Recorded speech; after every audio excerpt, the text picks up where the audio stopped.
Oh, it's time. Time to get radical. Viewer discretion is advised. Welcome to Comment of the Week for January 3rd through January 9th, 2022. These are the very best comments from that time period, starting out with the honorable mentions coming to us from NBK Silent, Red Stratus 97, and Anthony Manafort. The bronze medal comes to us from Arioka.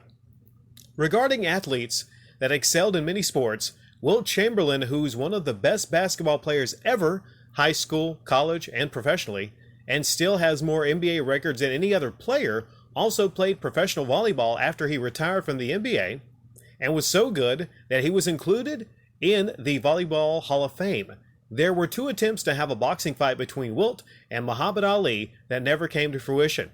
Wilt could also bench press 550 pounds and was one of the strongest weightlifters according to Arnold Schwarzenegger in his earlier years before basketball.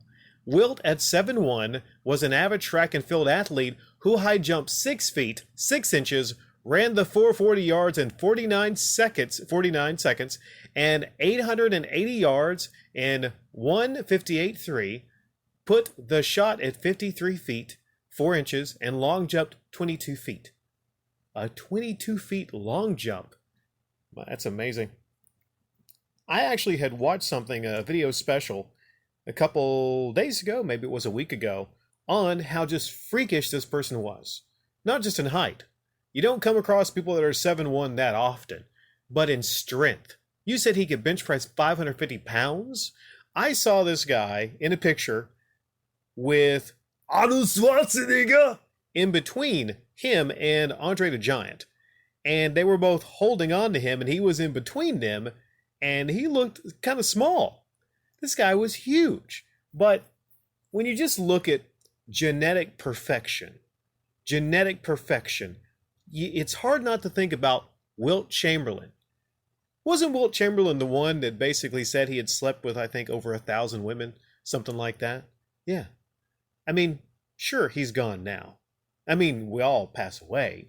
But could you just imagine for 1 week to live the life of that man, to be basically stronger than any other man that you come across, to have like just swimming in all kinds of trim, and to be famous, an NBA player at that?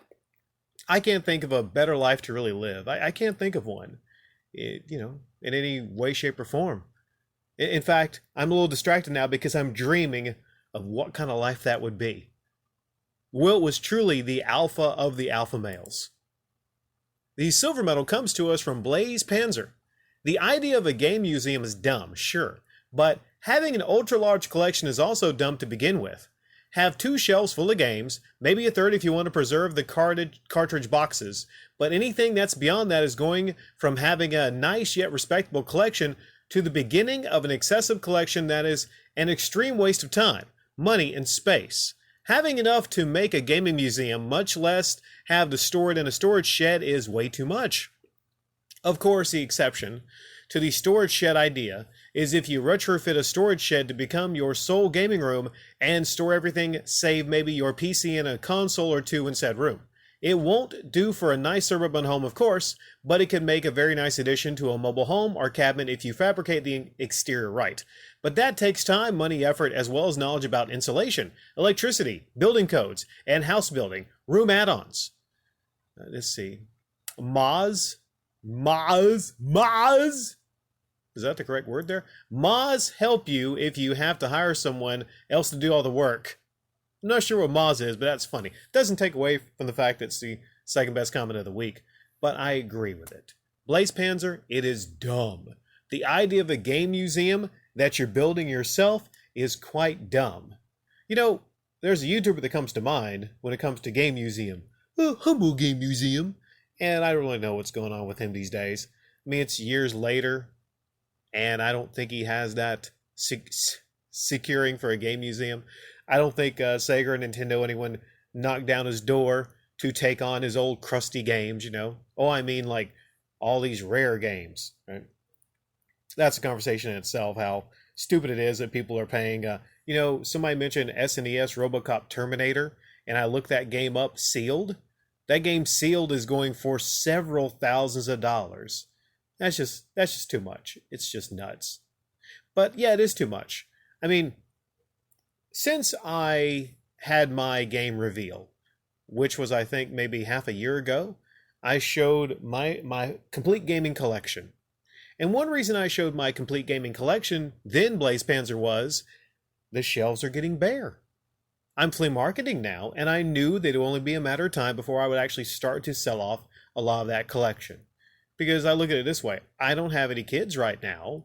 Maybe if I did that and I spread my radical seed, then maybe I might recollect some of that stuff and pass it down. But if I have no one to pass it down to ultimately and I don't have kids, then what's the point? It's just a waste.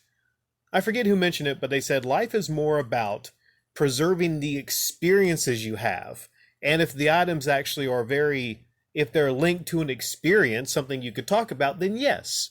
But just collecting to collect, just going out and collecting to collect things just to be able to brag and say you have the biggest collection, it is stupid. And now, the shiny, shiny gold medal comes to us from Juliet, India Mobile. Key thing to remember about a Ferrari versus normal production cars is that everything from the source materials are meticulously manufactured by small groups with a lot of heritage. Rather than your engine being built in an assembly process where hundreds of hands put the pieces together and install it in your car, a very small team or even one person is responsible for building your engine.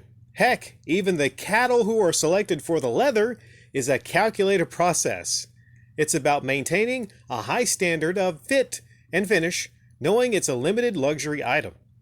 Many high-end clothing brands have their clothing articles and they're mass-produced.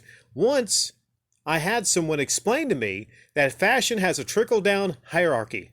Premium clothing brands adopt the most popular couture styles, whose trends get copied by mass markets, eventually making it to the budget brands, which is where the style is close to death before inevitable recurrence. A Gucci Xbox is something only a loser tool would buy. It doesn't denote status. All it does is prove you're a tool and couldn't find anything more meaningful to do with $9,400. I still can't believe the Gucci Xbox, Gucci, is $9,400. I would say that's about $9,000 too much. I mean, what happens? I mean, does it have like a Gucci wallpaper that it doesn't matter. It doesn't matter. Unless the designer of Gucci comes to your house and mows your lawn every day for a month, it's not worth $9,400. And I don't want to hear that shit. Well, it's only worth what someone will pay. No, it is not worth that. Now, some people would argue a Ferrari's not worth what they are charging. Way too expensive. But that's interesting what you went over. Talking about how it's a calculated process even to select the cows. I mean, I have some appreciation for that process. And you got to admit, when it comes to Ferrari, there's a lot of high quality parts that go into building a Ferrari. I mean, it's not just an everyday production car. But here's the thing. I do not like Ferrari as a company. I don't like this high and mighty attitude they have about their vehicles. I don't like it. No, sir, I don't like it. I forget who, but a celebrity once bought a Ferrari, and they were banned for buying more Ferraris because they put rims on their car, they had like a spoiler, a wide body kit, and even though it's kind of ghastly to think of somebody putting a wide body kit, a huge spoiler, and rims on their Ferrari, that should be your right. I mean, imagine that. You buy a car, you pay all the money they're asking for that Ferrari, and just because you want to modify it, you get banned from buying it. People that even work at Ferrari can't even buy their cars. The idea being that there's only a limited supply of the Ferraris. And of course, just like video games, if something has a limited run, the price skyrockets, it goes up in value. But when you look at the value, there's no value proposition with a Ferrari. No, there's not. You look at the performance of a Ferrari, hell, get you a Dodge Demon or something like that if you want to go fast. If you gotta go fast, If you want to go really fast, there's alternatives where you can pay $100,000 less to go just as fast as a Ferrari. There's cars that even though even though there's certain vehicles that don't have the hand-selected leather, I've seen some very nice vehicles, some very nice interiors on some cars that are under $50,000. No, the thing about the Ferrari, the key thing to remember about the Ferrari Giulietta India Mobile is people mostly buy it for status. A lot of people, hell, they buy it for dates, they buy it for trim. You know, there's nothing like a bright red Ferrari that makes you stand out, that just screams, this man has money. This is an important man. So, you know, if it's a tool for getting trim, hell, it might be a discount depending on, you know, how high level trim you're getting from getting a Ferrari. Now, lastly, there was something I read, an article someone wrote that had a Ferrari, didn't have it for long, and got rid of it. They talked about, you know, the high cost of actually having a Ferrari, worrying about it so much, not being able to park at certain places without worrying that it's going to get broken into. Everywhere you go, you can't just have a day where you go out. There's all these guys coming up to you, asking you things about it, wanting their kids to be able to jump in and sit in your Ferrari. You know, so you become so tied to this thing that it becomes all-encompassing.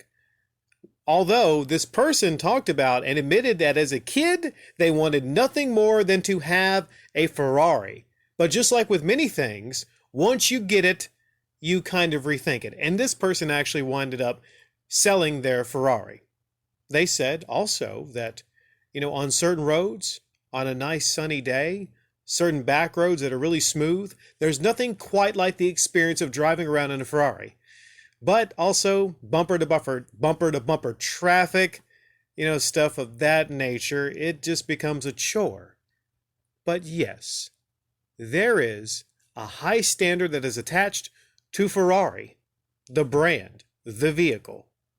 But you know what? Here's a funny thing I'll close off with, Juliet India Mobile.